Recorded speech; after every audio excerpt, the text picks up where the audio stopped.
for today's lesson, we will be discussing about the central limit theorem. So this one is still related with the sampling distribution of sample means. So we will discuss the central limit theorem and how is it related with that. So central limit theorem states that if a sample has a large enough size, it will have a normal distribution or have an approximate normal distribution. As what we know, last time we discussed about the mean of the sampling distribution, and we know that the mean of the sampling distribution is equal with the population mean. And this one is also affected by the sample size that we have. So what does the central limit theorem tells us?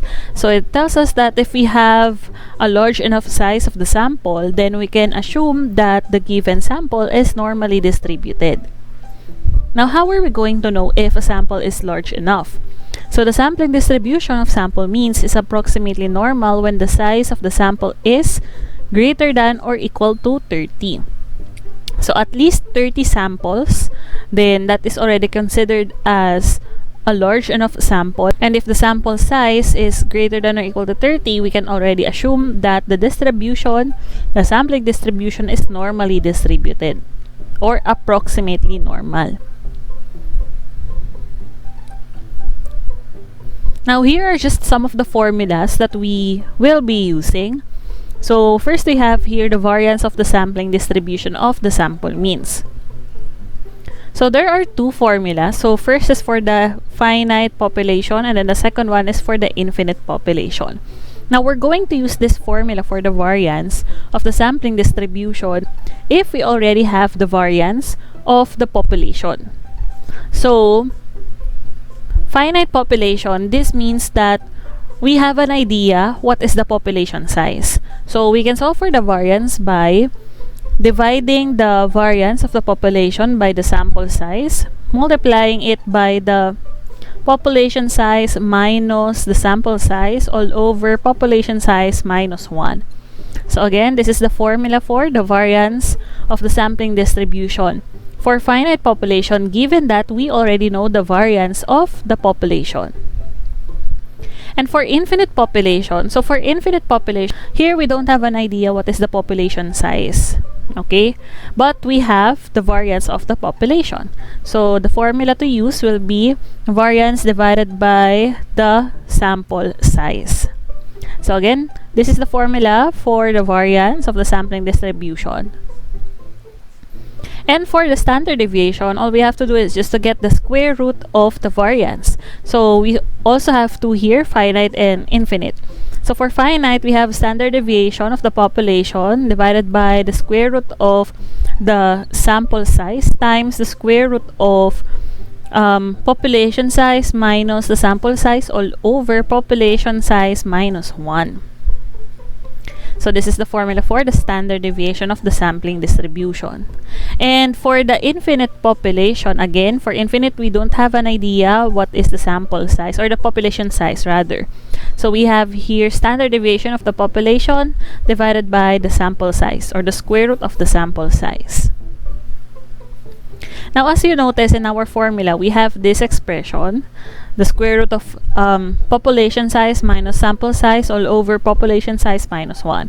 So this one is called the finite population correction factor. And we use this when the given sample is more than 5% of the population. Now, why do we have to use this population correction factor? This is to maintain the validity of our central limit theorem. And because if we don't have this, there's a tendency that we will get a large standard deviation or mean. So to avoid that, so we are including this population correction factor to our formula. So now let's try to answer some problems here. A population of size n, which is 250, has a mean of 76 and a standard deviation of 14. What is the probability that a random sample of size 219 will have a mean of 76.5 or less? So here we have a population, and we know the size of the population, which is 250. We also have the mean and the standard deviation of the population. And from that population, there is now a sample and the size of the sample is 219. So what now is the probability that we will have a mean of 76.5 or less, given that the sample size is 219? So first thing that we have to do, since this is sample from a population, so we have to check if it's approximately normal, or if we can assume that it is approximately, or if we can assume that this is normally distributed. So you just have to look at the sample size. Since it is 219, it's greater than 30, so we can say that this sample is normally distributed, or we can assume that this one is normally distributed. Now, since we already assume that this is normally distributed, we can now apply all of the things that we know about a normal distribution. So we can use the bell curve to identify the probability, and it involves the z-scores as well. So just to recall, we used the z-scores before in order for us to identify probabilities. So we convert a raw data into its corresponding z-score. We use the z-table, we draw it in the normal curve, and then we're able to identify area or probabilities. So we will apply the same thing here, since we already assume that this is normally distributed. So we can also convert the value that we have into its corresponding z-score to identify the probability. So now, the formula that we will use to convert a data into its corresponding z-score. So the raw data here in this case is our sample mean. So the sample mean, since what we have here is a sample, minus the mean of the population all over the standard deviation of our sampling distribution. So this is the formula that we will use in order for us to convert the given into its corresponding z-score so that we can identify the probability. But before we can identify the z-score, or before we can convert into the corresponding z-score, we should have the value first of the standard deviation of our sampling distribution. So that is the one that we will solve here. So let's write n is 250, the mean of the population is 76, the standard deviation is 14, and then the sample size is 219, and then we have the value, or the mean that we should get, is 76.5 or less. So that's less than or equal to 76.5. So let's now get the value of the standard deviation of our sampling distribution. So as you recall, we have two formulas. We have formula for finite population and infinite population. So we will be using the formula for the finite population since we have a value of the population size which is 250. So we will be using the formula standard deviation of the population over square root of the sample size times square root of population size minus sample size, or over population size minus 1. And then just substitute. So 14 over square root of n, which is 219, times 250 minus 219 all over 250 minus 1. So input everything to your calculator and what will be the value. So you just have to round it off to 2 decimal places. So that will be 0.33. So that is now the standard deviation of our sampling distribution. Now that we already have the standard deviation of our sampling distribution, we can now convert into a corresponding z-score. So again, the formula to use is the sample mean minus the population mean all over standard deviation of our sampling distribution. Since what we want is to identify the probability wherein the mean is 76.5 or less, so we will be using 76.5 as our x-bar.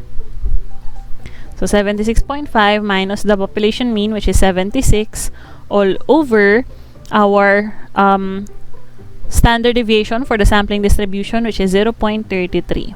And then again, we just round it off to 2 decimal places. So what we will get is 1.52. So this is now the corresponding z-score.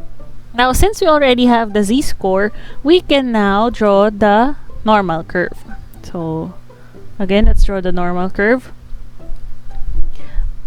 So it is again normally distributed, approximately normal, because our sample size is large enough. So let's just identify where is 1.52. So let's say it's here. Let's draw a boundary. Now, since what we want is to identify the probability that is less than 76.5, so that means we'll be shading the left side of our z-score. So we will be getting this area, and once we already got this area, that will also be the probability. So now let's look at our z-table. Okay, so what you have to identify here is just look for 1.52, and then that will be the area. So 1.5, and then 0.02. So here is the area, 0.9357. So we have here this one is 0.9357, and to get the probability, so this can be your answer. So the probability is 0.9357, or we can just multiply it to 100, so we have 93.57%. So that is the chances or probability that we will get a mean that is less than or equal to 76.5. Let's have another example. So here we have the same set for the population. The size is still 250, the mean is 76, and then the standard deviation is 14. Now, what is the probability that a random sample of size 35 will have a mean of 79 or more? So again, let's check. So n is 35, that means it is greater than 30. So we can assume that this is normally distributed. Now we have to identify the probability that the mean will be 79 or more. So like what we did a while ago, we will be converting this later on into its corresponding z-score. Then we will be using the table, and that will give us the probability. But before that, we should compute first for the standard deviation of our sampling distribution. So we have n equals 250, the mean is 76, standard deviation is 14, n is equal to 35, and then x bar should be greater than or equal to 79 because it's 79 or more. So again, let's compute for the standard deviation of our sampling distribution, and this time I will still be using the formula for a finite population because we have a population size of 250. So the standard deviation of the population divided by the square root of sample size times square root of population size minus the sample size all over population size minus 1. So you just have to simplify this. So we will get 2.20 as our standard deviation of our sampling distribution. And now we can now convert. So we have here 79 or more. So that means 79 will be our boundary. So let's write 79 as our x bar minus the mean all over 2.20, which is the standard deviation of our sampling distribution. So we will have 1.36 for this. So that is the corresponding z-score. So let's now draw our curve.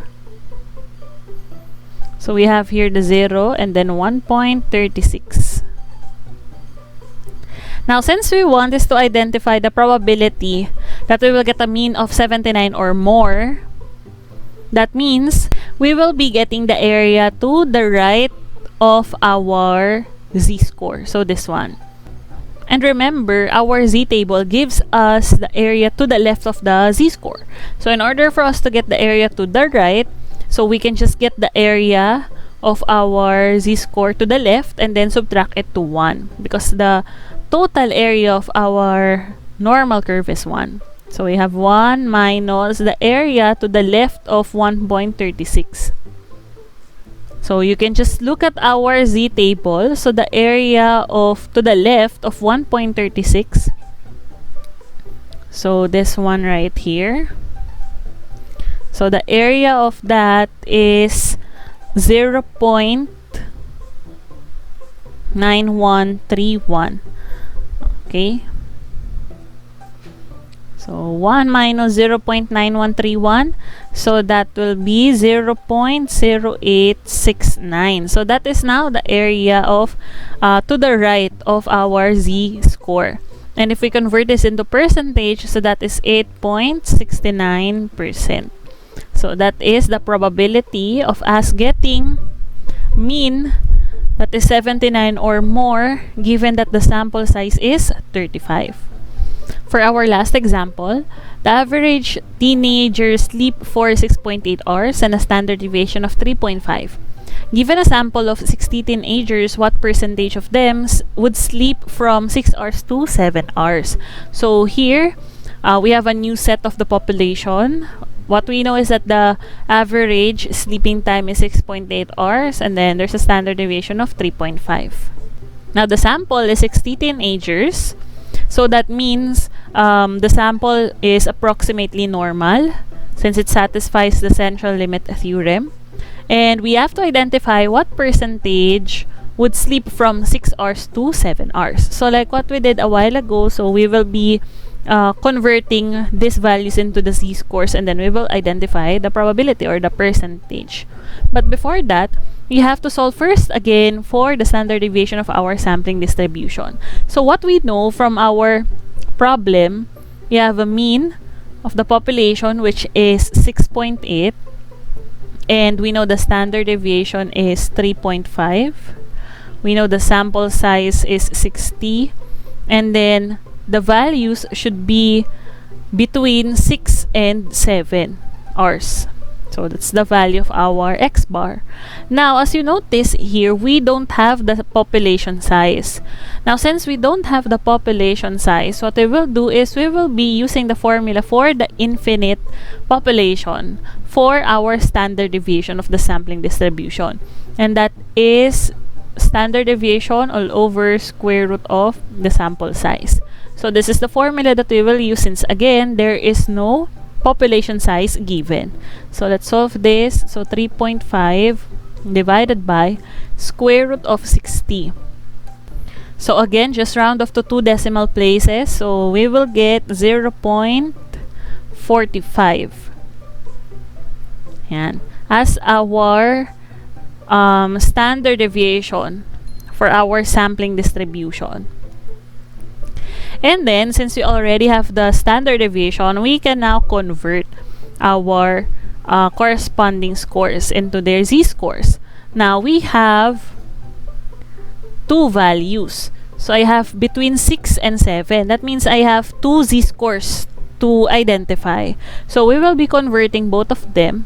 So, first one is 6 minus the population mean, which is 6.8.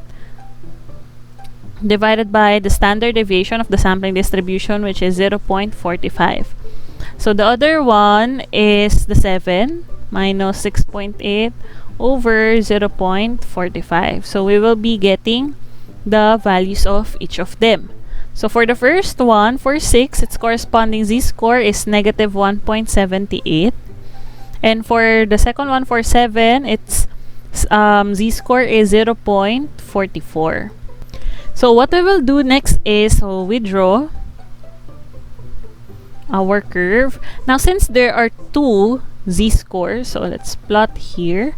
So we have negative 1.78. Let's say it's here, negative 1.78. And then we have 0.44. So between these two, we want to identify the percentage. So that means we are going to solve the area between the two z-scores. Now, to get the area between the two z-scores, we get the area of the two z-scores and then we subtract them. So you start with the larger value, which is 0.44, and its area from the z-table is 0.6700. And then minus the area of negative 1.78 to the left, so that is 0.0375. And then all you have to do is to subtract. So here we get 0.6325. Or if we convert this into percentage, so what we have will be 63.25%. So 63.25% of the teenagers sleep from 6 to 7 hours, given that the sample size is 60. So that's it for today. I hope you learned something about the central limit theorem and also how to solve problems involving central limit theorem, and see you next time.